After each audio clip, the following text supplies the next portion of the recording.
Minha diretoria, muito boa noite. Encerrando mais uma rodada do Campeonato Brasileiro e eu tenho lido muitos comentários das pessoas sobre futebol brasileiro. Eu assisti 5 jogos aqui nessa rodada e realmente é de fuder o cu do Padre Albino, tá difícil pra caralho. Os jogos são bem ruins. Mas assim, eu sou muito curioso. Eu não gosto do comentário raso, sabe? Tipo, é isso e foda-se. Só que assim... e aí você pergunta para alguns treinadores, né, para alguns dirigentes, tá falando, o que está acontecendo? O fulano é ruim, tal treinador é ruim. Aí você pega um jogador, assim, amigo teu que jogou na Europa, jogou no Brasil, você fala, os treinadores aqui são muito ruins. É isso, não é isso e tal. E aí você vai ouvindo dos caras algumas coisas muito interessantes que eu queria propor que vocês pensassem nesse vídeo aqui. Eu levantei alguns dados para poder basear o que eu vou dizer aqui. Nunca o futebol sul-americano vai ser tecnicamente uma merda. Nunca. Por quê? Porque a gente não precisa do dinheiro. A gente faz os jogadores.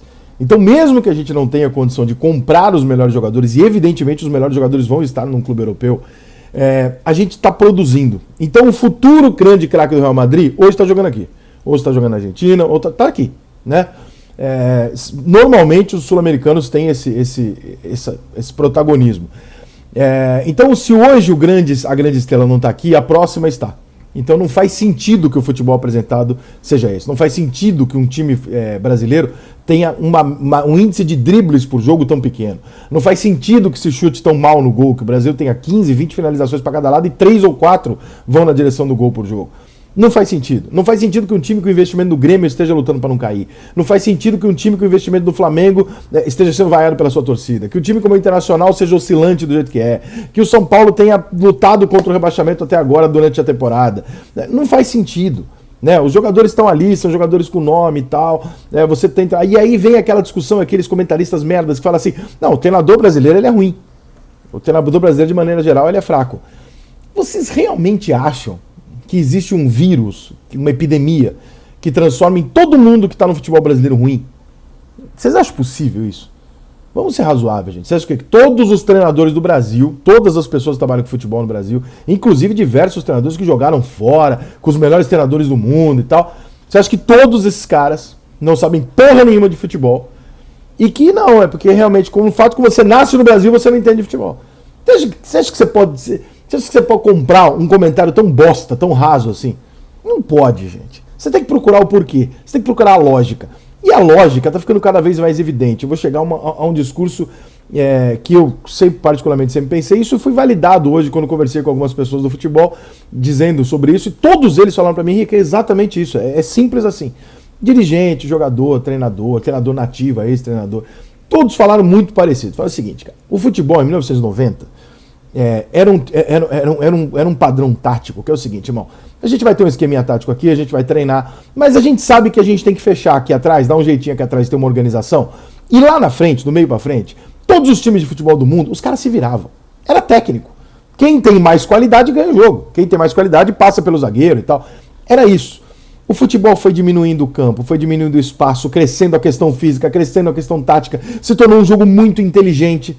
Né? Hoje é muito mais importante você ter um menino que enxergue o jogo do que um menino que dê 5 dribles em seguida. Porque o cara que enxerga o jogo vai fazer o jogo rodar. O cara que dá 5 dribles em seguida não vai dar porque não tem espaço para dar. E simples assim. Né? Tanto que a gente hoje tem... Quantos jogadores que nós temos no futebol mundial hoje? Olha que coisa maluca. Quantos jogadores a gente tem no planeta hoje que vocês têm convicção que vão ficar para a história do futebol como os maiores jogadores, na lista dos maiores jogadores de todos os tempos? Cristiano Ronaldo, Messi, Neymar, quem mais? Vamos ser legal, vamos supor que você acha aí que o Lewandowski vai estar nessa lista, que talvez aquele menino da Alemanha, o novinho lá do Borussia vai entrar nessa lista. Talvez, mas hoje não é fato. Né? Hoje nós temos 3 caras que vão para a lista dos maiores da história. A gente não tem muito mais do que isso. Talvez eu esteja esquecendo 2 aqui, 1 ali e tal, mas olha o que eu estou dizendo para vocês. Em atividade no planeta, nós temos 2 ou 3 jogadores, 5 se eu for legal, que vão entrar para a lista dos maiores jogadores da história.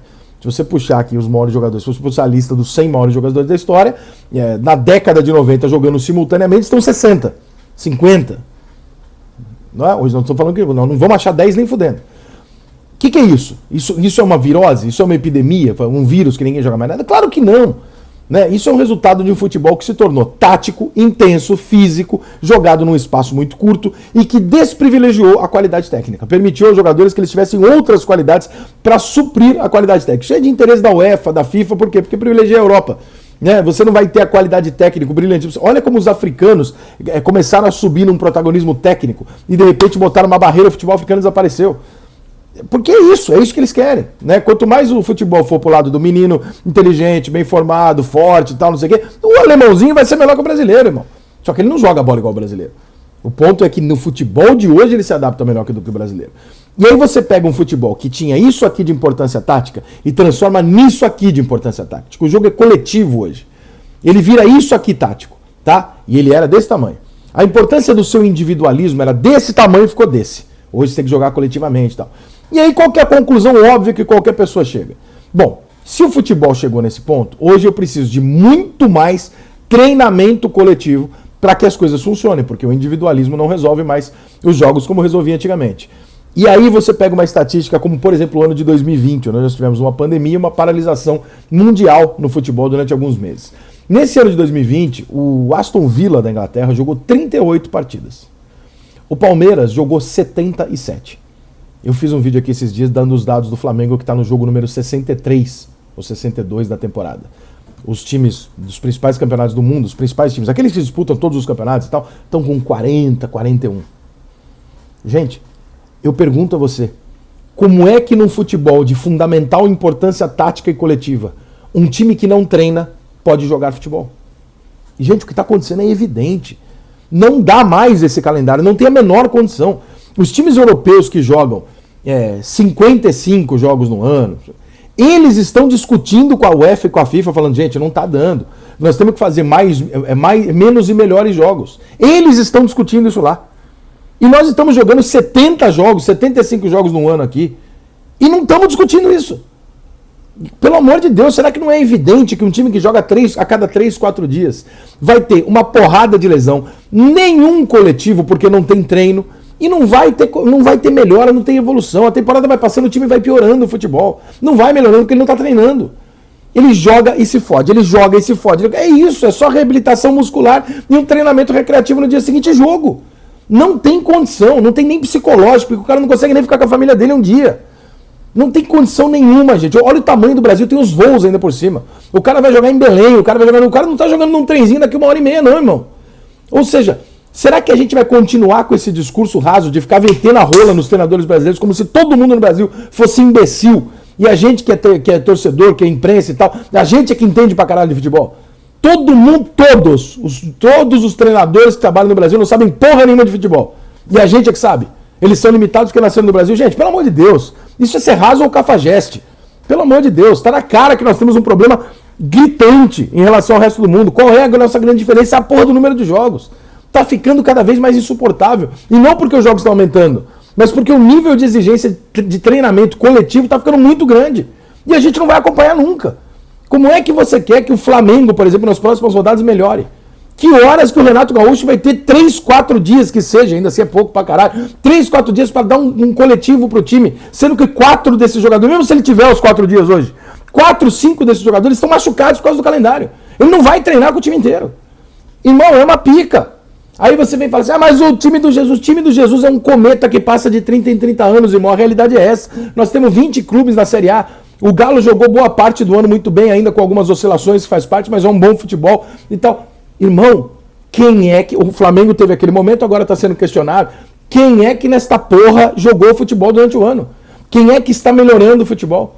Todos eles, na medida que o ano vai passando, vão despencando. Gente, isso tá claro. Então, em vez de ficar nesse mimimi, o Cuca é ruim, o Renato é ruim, todo mundo é burro, todo mundo é retardado, só quem nasceu gringo que é bom pra caralho, que é outra falsa do caralho, porque outra estatística que corrobora o que eu tô dizendo, 200 treinadores gringos vieram pro Brasil.